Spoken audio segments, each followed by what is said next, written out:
ngiyagula That's bullshit Mthombeni, you know that. Awukwazi ungamquestion umuntu enza into manje because uyenza lento ugula. If wafa kufanele ulinde kwakufanele ungazenzi izinto ugula.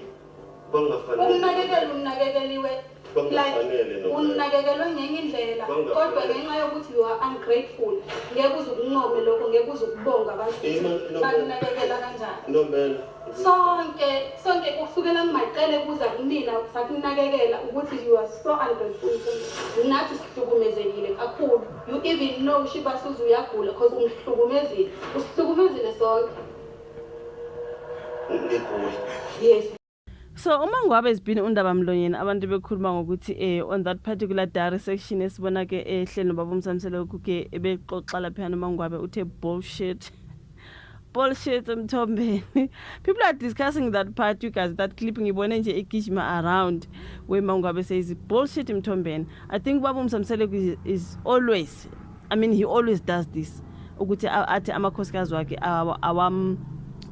awanandaba naye ngazi uthina bamhlonipha abanandaba naye ngesikhathi ngigula lokho ya like he's always like ngithe mangigula yaphana le ndaba yokugula ngathi sithanda manje kungathi iyangena every time ngithe mangigula he always mentions ukuthi uthe mayegula kwaba khona iphutha elenzekayo but ke yena amaphutha awenzela amakhosikazi akhe na uyawabona nawe ukuthi yena unamaphutha angakanani baba umzamseleko. This thing of always ngimangigula kuthe mangigula kwangathi ayingeke bafowethu. For me I feel like ukugula kwakho manje usekusebenzisa just to angazi man. Makhosikazi angazi abazive sengathi mhlawumbe they didn't do enough. But not Mangwabe ke. Not Mangwabe she's like inkinga yakho ukuthi vele ungrateful. And I also feel like he's so ungrateful.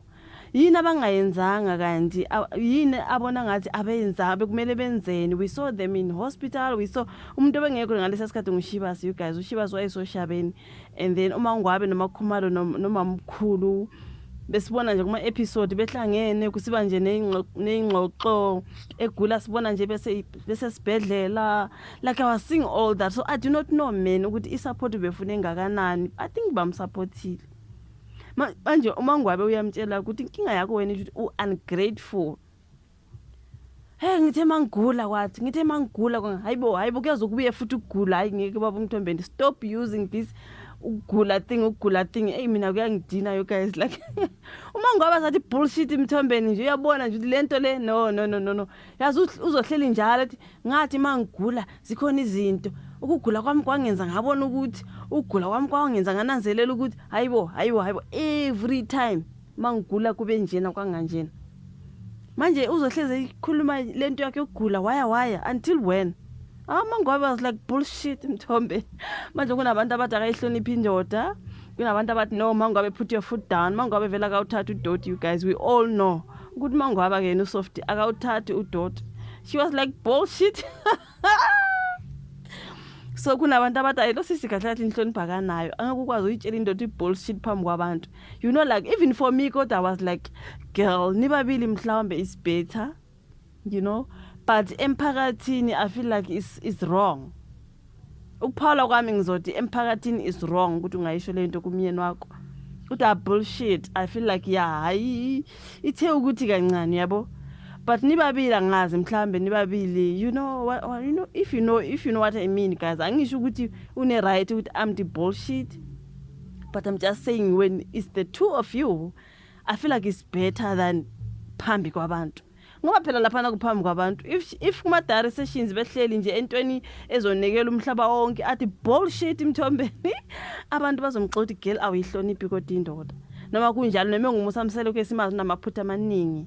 I think she was not supposed to say bullshit to her in front of phambi kwabantu. Hayi again nawe lapha ube mistake because hayi phambi kwabantu hayi but ke naye baba umusamselo kubafethu hayi ungazi uthi bullshit ngempela cause hayi baba Mthombeni yo ngithe mangigula ngagula hayi uzoze kubuya ukugula can you just leave it behind ungahleli njalo mawugula kuthe wabhora kuMangwabe wathi bullshit man sikusupportile wazwa mention ukuthi sikusupportile wena futhi uze wagulisa noShibazi Othi uShibas wayegula nje ngomthombeni izenzo zakhe yonke into nje ayenza uShibas wazophatha ukugula kunesikhathi uma yena akagula khona egazi unethi find out kwakuyindaba zayo le ndoda yabo le, you know what I mean.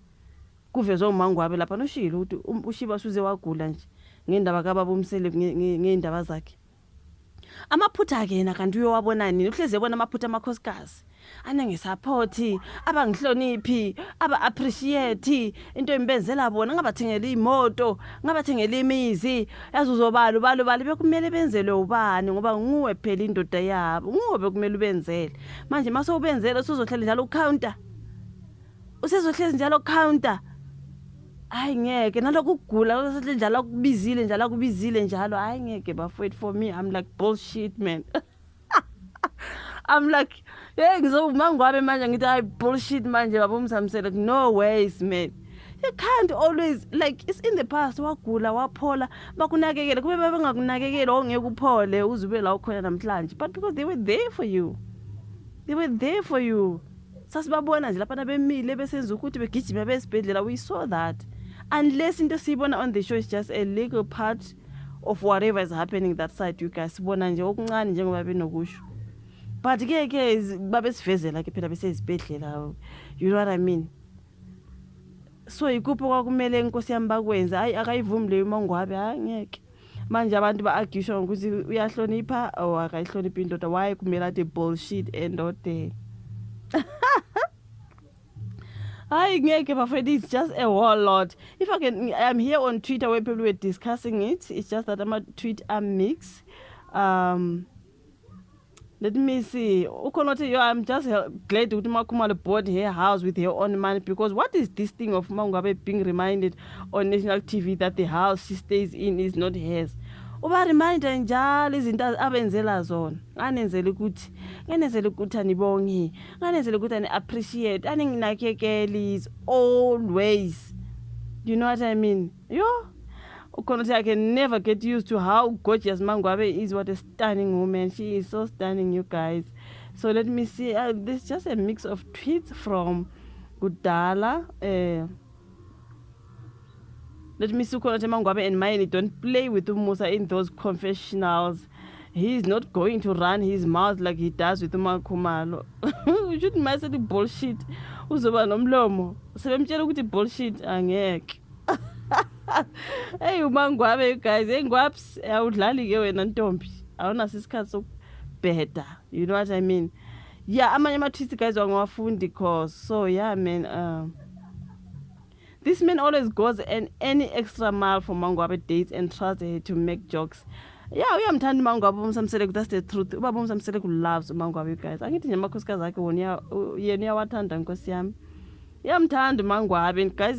Besasicabanga ukuthi uzohambe yapi. He really loves uMangwabe. They always go out. Let me just scroll ngibone ama-tweet agxeka uMangwabe for saying bullshit, but abaningi bathi hayi ngeke guys, let her just say bullshit, because what kind of a man is this? Akam bullshit, because what the hell, you know what I mean. But anyways mhlambe ashiye ama-tweets ngoba ahlangene nawakudala when I go to Mangwabe's part. So Ukonote, she told Musa that he's talking bullshit straight to his face on national TV. Mbali is on a boxing ring and I like it. She did, guys. Like, she's on a boxing ring. Akadlala uMangwabe. uMangwabe udoti akawuthatha, you guys, and akana kusasa. Utshela manje.